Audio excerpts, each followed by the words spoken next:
Welcome back to the Magnolia Media Podcast. I'm Jonathan M. Ruggiero. And I'm your co-host, Courtney. All right, Courtney. Well, today I think we're going to focus primarily on the conviction of Donald Trump. Not the conviction, that's been well covered, but the fallout, at least what the polls are showing us as far as the fallout surrounding Donald Trump's conviction. It seems to be consuming him. And instead of talking about issues that could possibly push him forward in the polls, he's focusing almost completely on what he's calling a rigged trial and a corrupt judge. I think he needs to be mindful that this so-called corrupt judge, who is not corrupt, Judge Merchan has a stellar reputation in the state of New York, is going to be responsible for sentencing Trump on July 11th, I believe it is. Yeah, he does seem to forget that point that he's going to be responsible for him here very, very soon. Yeah, everything I've seen and heard is just Trump going on and on about how it was a rigged trial and mistrial this and he's innocent and of course everything else. There's been nothing about an actual campaign. Yeah, and like I said, him focusing on the trial and being such a sore loser reminds people of January 6th, which is the biggest turnoff for those independent voters and even those moderate Republicans who broke for Biden last time.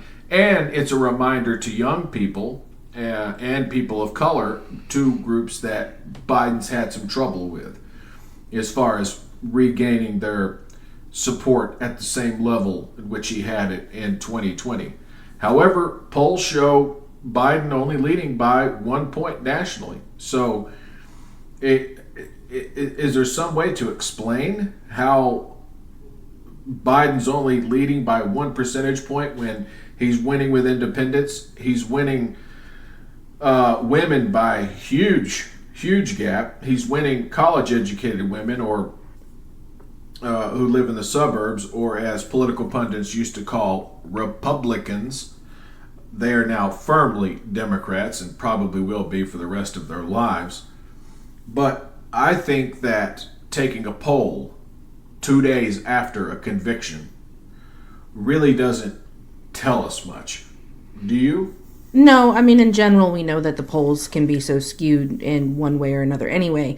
But I think that there's other things on people's minds right after the conviction. I don't think any poll taken is going to be really that accurate or really showcase what people are feeling. Yeah.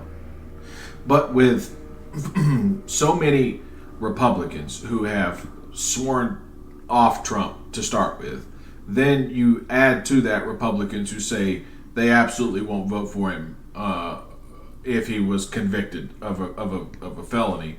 He's now been convicted of 34 felonies. It was in front of a jury of his peers. He can claim it's rigged all day long. The simple fact of the matter is that this wasn't even a federal case.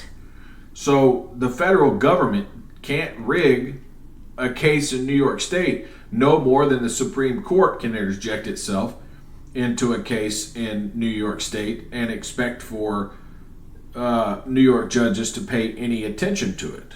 Not only that, I think Judge Merchan did an excellent job of trying to keep this as fair and by the books as possible. And I mean, he gave Trump more opportunities than most people would get as far as the gag order before sending him to jail. I mean, he really bent over backwards to make this as fair as possible so that there's no mistrial here. No, the opportunity for a mistrial is over. But as far as there being anything reversible on appeal, I think that, like you said, he bent over backward. He held him in contempt 10 times and didn't put him in jail. I think that those things will now play a part in his decision about what to do with Trump on the 11th of July. First off, Trump could do 147 years total, I think is the actual number. That's not going to happen. He's a first-time offender. He's a senile senior citizen.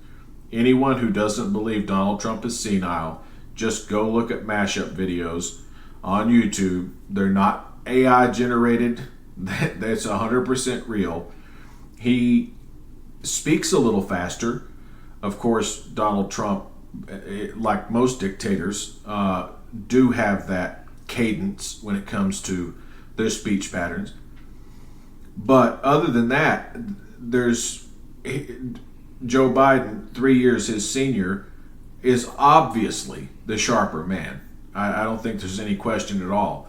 I also question polls that have Democratic Senate candidates winning in all the swing states, but Donald Trump beating Joe Biden by anywhere from 5 to 12 points, for example, in Nevada.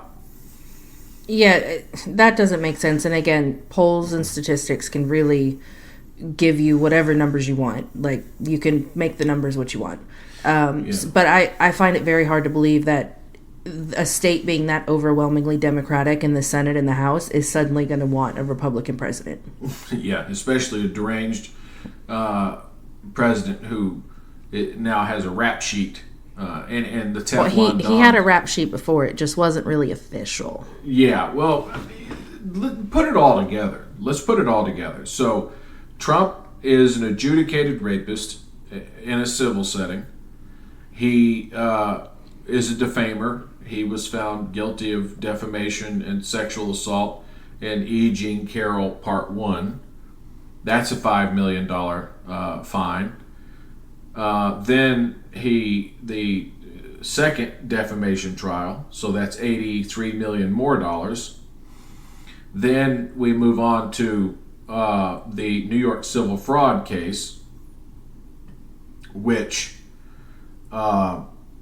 Tish James got the $465 million judgment against Trump. When at some point Trump's going to try to borrow money from Trump media, or he'll dump the stock. And all of you MAGA people who have invested your money in Donald Trump's media company, and I use air quotes around media company because it's not a media company, it's a meme stock entirely being propped up by idiots. I mean, you really, really have to be scraping the bottom of the barrel to find people who will invest in a company that made $750,000 in profit last year, but lost over $100 million. $100 million. It didn't even make $1 million, but it lost over $100 million. You're in business school. How do you square that? I mean, without my business degree, there's really no way to square that. I mean, 1 + 1 = 2. Yeah, and I mean, think about how many times above revenue this company has to be trading in order for the company to be worth $8 billion. I mean, first of all, it's stock manipulation. I think that the Federal Trade Commission and the SEC needs to take a real hard look at everything having to do with Trump media. I think he's probably opened himself up to criminality and to civil action. Can't wait for the shareholders to start suing. I mean, it's not like they're going to get their money. No, I mean, but you know, they can take a jab at it. Trump's in absolute terrible shape. You can see that in his press conference leaving the courtroom after being found guilty. That he certainly wasn't full of fire. He's not campaigning in places where he needs to campaign. I mean, he had a campaign rally in Staten Island. Staten Island of all, really? Staten Island.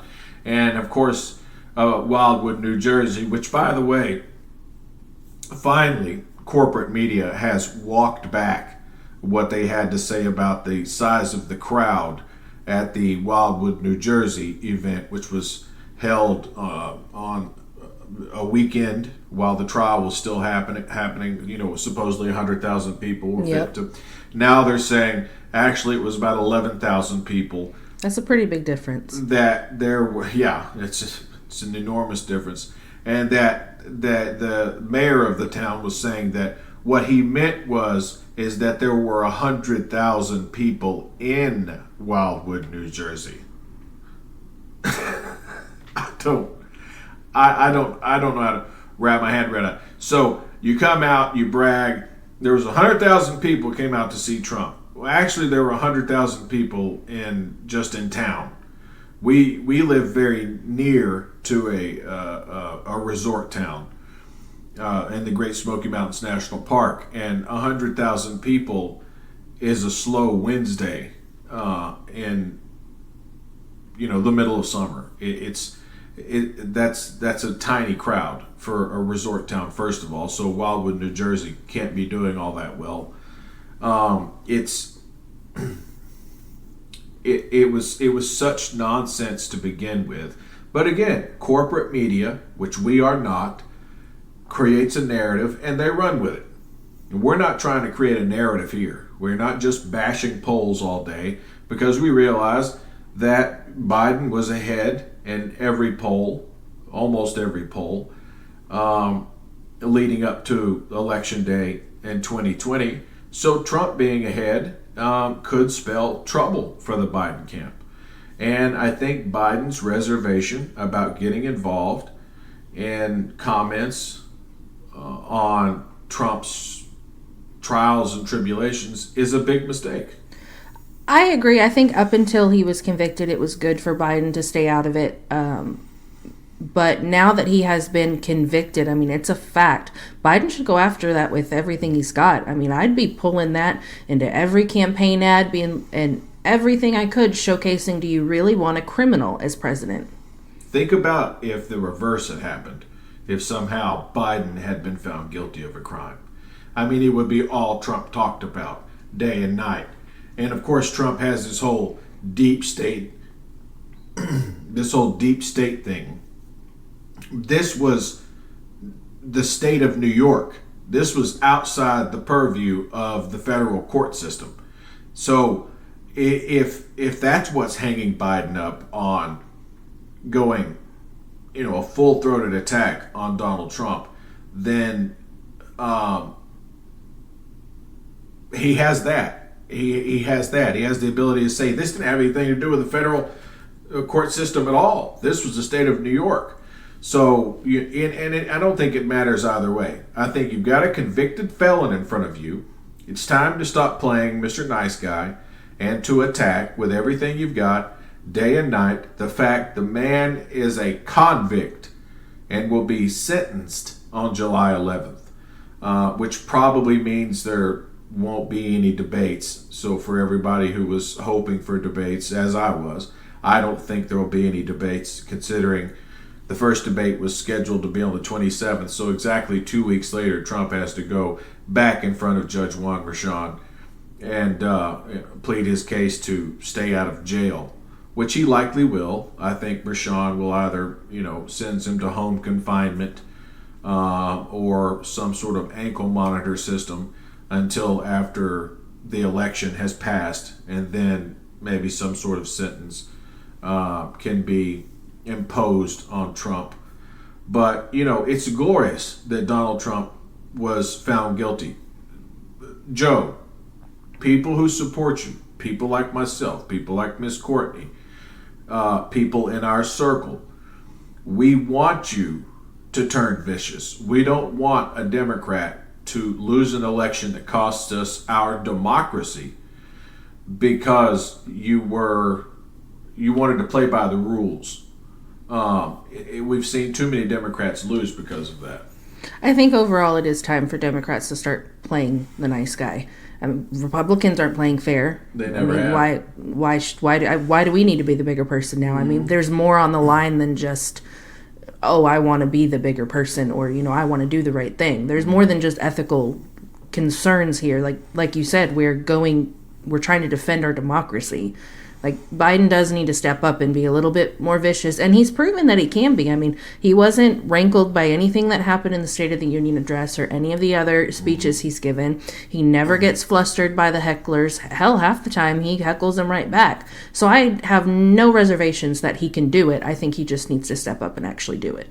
Yeah, I don't have any reservation in the thought that he has the ability to go after him. I don't know what his calculation is, but the more he can get Trump enraged and say nasty things about Trump, that to remind people Trump isn't just a convict. He's also an adjudicated rapist. He's a con man. Carry on and on and on and on. That way, the two things that hurt Biden the most, the border and the economy, which I understand that the Biden administration is upset because the economy's on fire and they're not getting the credit for it. But at the same time, this is going to keep Trump focused on things that don't matter. That's the other thing. Biden doesn't actually have to do anything to Trump, or really, all he has to do is say the facts. I mean, the conviction is a fact. The con is a fact. I mean, the adjudicated rapist is a fact. I mean, Trump will make a fool of himself when Biden brings these up. He doesn't have to do anything. That's exactly right. I mean, Trump has been Trump's worst enemy.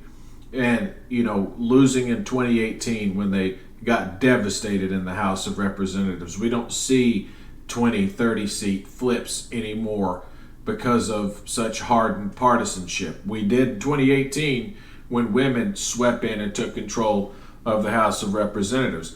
And then and we were supposed to have another red wave in 2020. And, of course, Biden won. We held the Senate. We held the House. In 2022, another red wave was coming. It turned into a red ripple as they barely won the House. They actually went backward in the Senate, and an extra Democrat was elected, so now it's 51-49.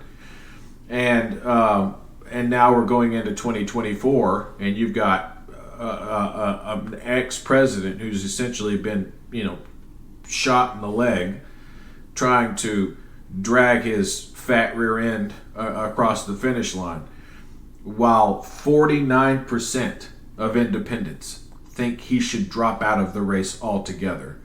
15% of Republicans, and we only need a small sliver of those Republicans to defect from the Republican Party and vote Democrat, or just stay home, or fill in Nikki Haley's name atop the ticket, and Biden's reelected. It's just that simple.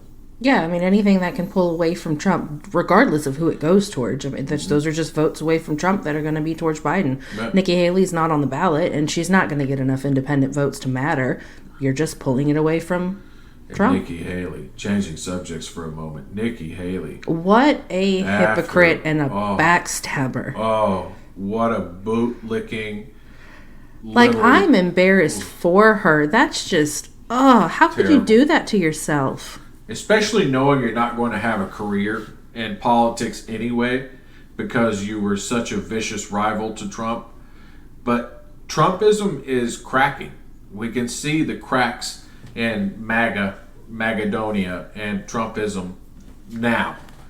5 years from now, it'll be a black eye on American history. Yet another black eye on American history. And as patriots, as people who believe in America and believe that Donald Trump's not going to win the election, that Joe Biden will be reelected, that the Democrats can at least squeak out a 50-50 Senate, and that which would still give us the majority because of Kamala Harris, and that we know we're going to flip the House. We have to deal with the Supreme Court. I mean, we've talked about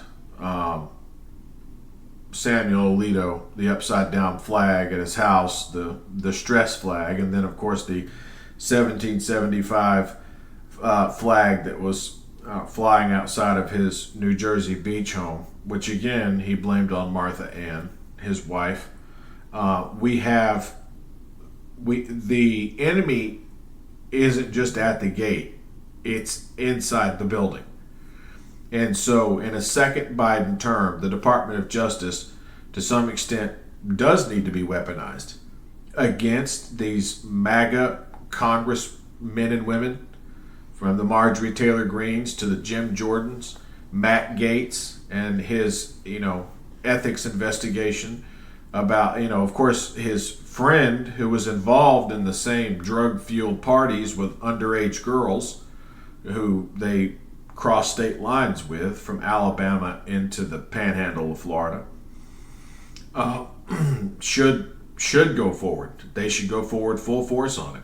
I don't care if they have to appoint 10 special counsels to make sure that this happens. And let's not forget, Trump loses this election, the Supreme Court can't do anything to help him. Without making Biden a king, they can't do anything to help Donald Trump. So Trump will be tried in D.C., convicted, and that will carry a heavy, heavy prison sentence. And then the tightest case they have against him is being slow walked by Judge Aileen Cannon down in Florida, which is the espionage case.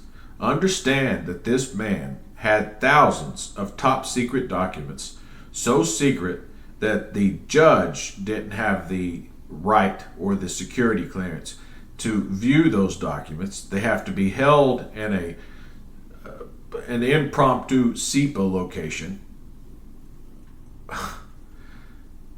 I just don't understand how people are okay with this stuff. It's nuts. It's nuts. And I know, Biden's old and he does this, he does that. Watch the State of the Union.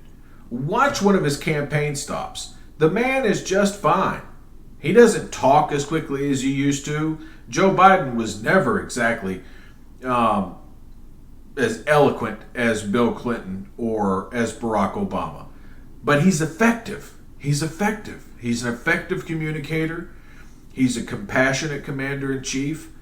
I think when this thing is all over with, I wouldn't be surprised if the blowout that we saw, because 2020 was a blowout.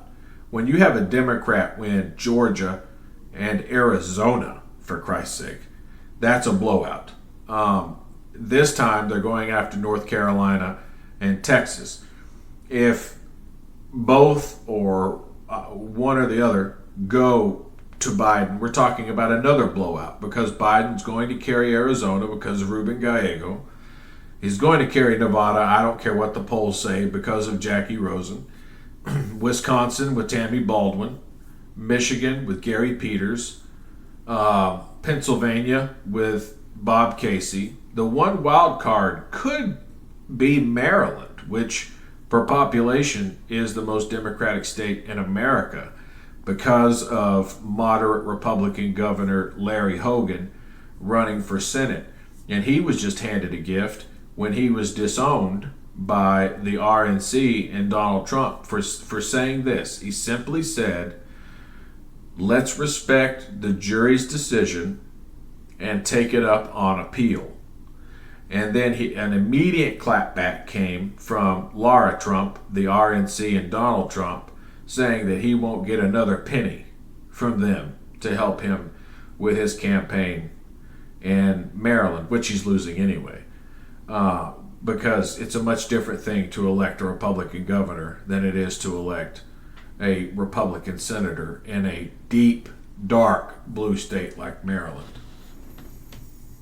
It's kind of funny how people don't notice that it's not the RNC anymore. It's Trump's campaign. Oh yeah, Trump has taken control, and that's what I mean. He literally said, "Let's follow the laws that we have put in place," and they're punishing him for it. Yep, and I think that the Larry Hogans of the world, I think Chris Sununu has sold his soul, so that's over. But there will be perhaps it'll be some version of libertarianism. There will be some counterbalance to we used to swap up. We used to change up American political parties. We had the Whigs at one point. We had the Bull Moose Party with Teddy Roosevelt. We had the Federalists. We had a lot of different parties before we sort of settled on Democrat and Republican.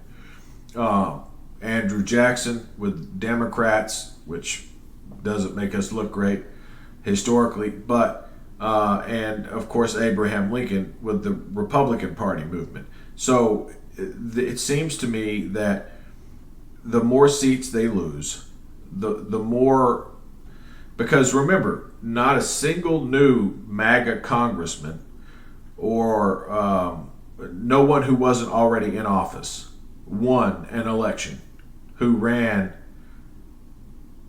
as a Trumpian candidate in 2022. Not a single one. And now they're running Carrie Lake, who still hasn't conceded the fact she lost to Katie Hobbs in Arizona's gubernatorial race in 2022. They're running her in 2024. So she can lose by double digits to Ruben Gallego. The whole thing's a mess. It's an absolute mess. At this point, Republicans would have been better off nominating former Democrat Kyrsten Sinema, who was a one-term disaster for the Democratic Party in Arizona. So I don't understand the thinking at all. I can't wait to see some polling that is done 2 or 3 weeks from now, as Trump continues to carry on, because this will be Trump's focus. Trump is not a man who can focus on a lot of different things at once. He's going to harp on. Oh, it's rigged. Everything's rigged. I mean, he's still carrying on about a rigged election that 4 years ago that obviously wasn't rigged. Well, I mean, he's selfish and a narcissist, so it's going to be about him and everything that's been done wrong to him. He's the victim in all of this. Yeah. Instead of immigration, the economy, the things that matter, the things that people care about, and the things he does well on. Obviously, when it comes, he doesn't want to be talking about abortion, because he'll lose that debate every time. Women obviously are breaking in huge numbers for Joe Biden. He just has to make sure, and he's doing the right thing by trying to re-engage young voters, and he's not waiting till September to do it because early voting starts in September. He's doing it now. I think we're seeing, just by the simple fact that national polls now indicate, in sort of the poll of polls, that Biden has that 1 point lead. That's a shift from Biden being down 4 or 5 points. That's a 6-7 point shift nationally. So that's a good sign. Now he just needs to do that work in the battleground states and getting the ceasefire, which we're about to talk about.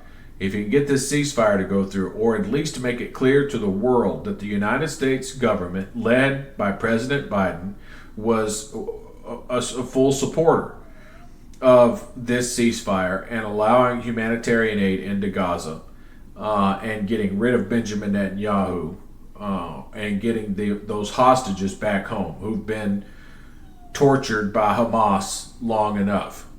This has gone on too long.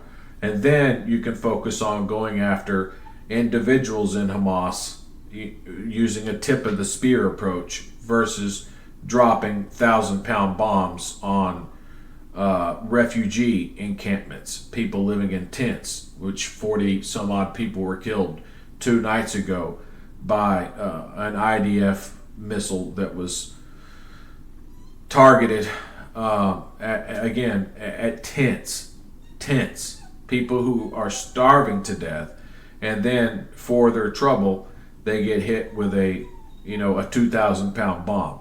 It's grotesque. What Hamas has done, the feelings of the Palestinians who live in Gaza, that's grotesque as well.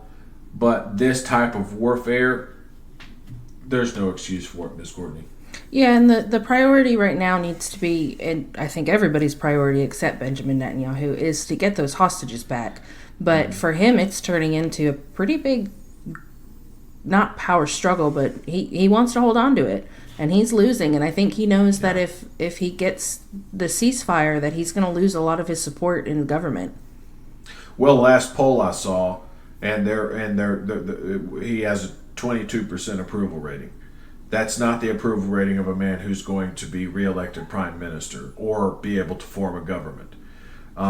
If as soon as this war has come to some sort of conclusion or a long-term ceasefire is in place, then let whoever the far right-wing Zionists quit the cabinet, and let's have elections in Israel. And Benjamin Netanyahu can pretend all day long that the United States of America doesn't make Israel's existence possible, but that's just a fact. We do. Without us, there would have been no 1948 settlement. There would have been no winning of the war in 1948 or in 1967, or all of the military reinforcements that have been provided in the years since then. So he can keep on with his daydream, his pipe dream forever if he wants to. But we are the backbone of Israel, and that backbone is becoming gelatinous because President Biden can't have this. He can't have this many young people. I think older voters, even older Jewish voters, understand the stakes of this election. They're not going to abandon Biden for trying to or shoring up support among young voters and voters of color, black voters, and Hispanic voters. So that's where the focus should be. He's doing the right thing. He's doing it at the right times. He's doing it in the right places. And Benjamin Netanyahu is going to have to face the music at some point. He's not going to be able to dance around it forever. And so, he's kind of like a Trump Jr., just with a little less crazy. Oh, he's very much like Donald Trump. Just a wee bit less crazy, though. He's hoping. You see, that's what Benjamin Netanyahu is holding on for. He's holding on for Donald Trump, hoping that Donald Trump will get reelected. I think he realizes after the conviction the other day that just became a whole lot less likely. To make matters worse, this Supreme Court is driving voters away from the Republican Party, as their approval rating is now down in the 30s. I really hope that when Biden gets reelected, that's one of the things he tries to fix is the Supreme Court. I know it's going to be difficult and an uphill battle, but we need to get that process started. Well, if Democrats, and this is a hypothetical, but it's a likely scenario that Democrats lose the Senate in 2024 by 1 or 2 votes, the 2026 map is much more favorable to Democrats. So the last 2 years of the Biden administration, and I think the thing that could be his lasting legacy, would be to end the Trump tax cuts, to continue to expand health care, to continue to cap health care costs, to continue this incredible economy that we're living through right now. America's killing it on the world stage, even if you don't feel it at the gas pump yet or at the grocery store yet. Remember, that's not the president, because the factors that affect inflation from a government level have been dealt with. We're now dealing with price gouging. Corporations that are seeing record profits, from airlines to oil companies, they're not quick to give those profits up so that prices can go back to normal for everyday Americans. And this kind of ties in a little bit to what I talked about yesterday, the sort of almost rigged feeling to the system of having to go into debt in order to get a job that's only going to lead you to more debt. It's this constant cycle of suckling on the teat of America. I mean, the United States of America is the backbone of the world economy. In order to to do anything in the international financial system, you first have to convert your currency to the American dollar. So that's where our strength lies. That's where we get our strength. Now, I believe that President Biden is going to, and Secretary of State Antony Blinken and Lloyd Austin are really going to put their foot down on this peace process that seems to be playing out in Gaza, and it has to happen at some point, which means there'll be snap elections in Israel as soon as possible. They may actually have an election in Israel before we have an election in the United States, because they have parliamentary elections and they happen much faster. I don't know the specifics of the parliamentary system there, but we have to continue.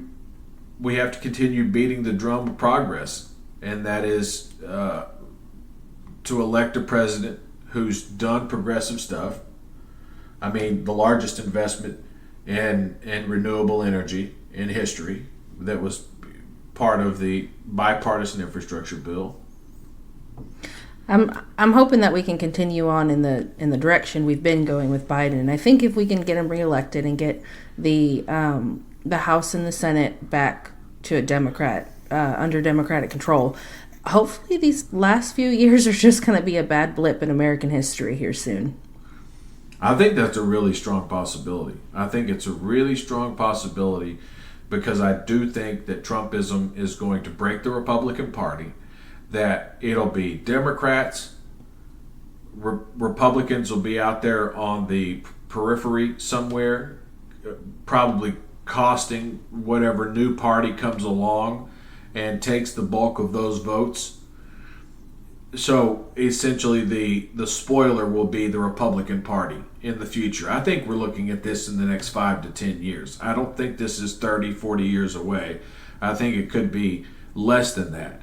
I don't think it'll be one of these parties that are just trying underhanded tricks like the one Joe Manchin flirted with, or the now deceased senator from Connecticut, Joe Lieberman, flirted with. I think that the Republican Party is fading. Cracks in MAGA are already apparent. I mean, they raised $52 million in a 36-hour period, and $20 million of that has to go to legal fees right off the bat. So as far as evening up with the amount of money Biden has raised, that's not going to happen. As much of that money can be siphoned off into the Trump org as possible will be siphoned off into the Trump org, especially with Laura Trump running the damn show in the first place. So I don't think there's any way around that. No, and I think it comes down to the whole it's got to get worse before it gets better. I think we're finally at the point where we're seeing the worst of the Republican Party, and it is about to crack. Yeah. And this MAGA thing, it's been 9 years now from the time he came down the escalator. So 10 to 12 years, these fads tend to last about that long, and then they tend to fade. I'm afraid this fad has had such a big impact, especially on right-leaning politics, that it's probably going to cost the Republican Party their brand, meaning that there'll be, like I said, there'll be a new party come along. I don't think Democrats are safe from this either. I think Democrats could see a split into some sort of Democratic Socialist Party, led by people like Bernie Sanders and AOC, Congresswoman Jayapal, and Ilhan Omar. I'm not sure. I'm just saying that could happen. I could see that as well as we become more of a multi-party system, more than just the two-party system in the United States over the next few years. I definitely see our no longer going to be two-party system changing in the very near future. I think the last decade has left such a bad taste in the American public's mouth that there's got to be a change. People aren't going to want to be identified as Democratic or Republican anymore. I think we are going to see more facets of government and more parties. Well, that's an interesting thought. And I think that we'll wrap the show up with that thought. And we'll pick up tomorrow or the next day and continue this conversation. In the meantime, for the people of Israel and for the people of Gaza, we send our best wishes. If you enjoy this content, especially content like this coming from the eye of the storm in Ruby Red, East Tennessee, Knoxville, Tennessee to be precise, then please support us by going to patreon.com/Magnolia Media Network. It's $5. It's half the price of a Frappuccino at Starbucks. Or follow us, my Instagram account in particular, at Magnolia John 2024 on Instagram, on Twitter X, and on Threads. And definitely give us a like, follow, share. Right. Tell your friends about us. We need all the little help we can get. Yep. And again, it's $5. I mean, it's not a huge investment. And it goes a long way. We're trying to get our numbers to where they need to be for us to keep this thing going for as long as possible. We're halfway there already. We appreciate you guys so much. So if there's nothing else from you, Miss Courtney? Nope, I'm good over here. Okay. Well, then that does it for us here at the Magnolia Media Podcast. Until next time, be well.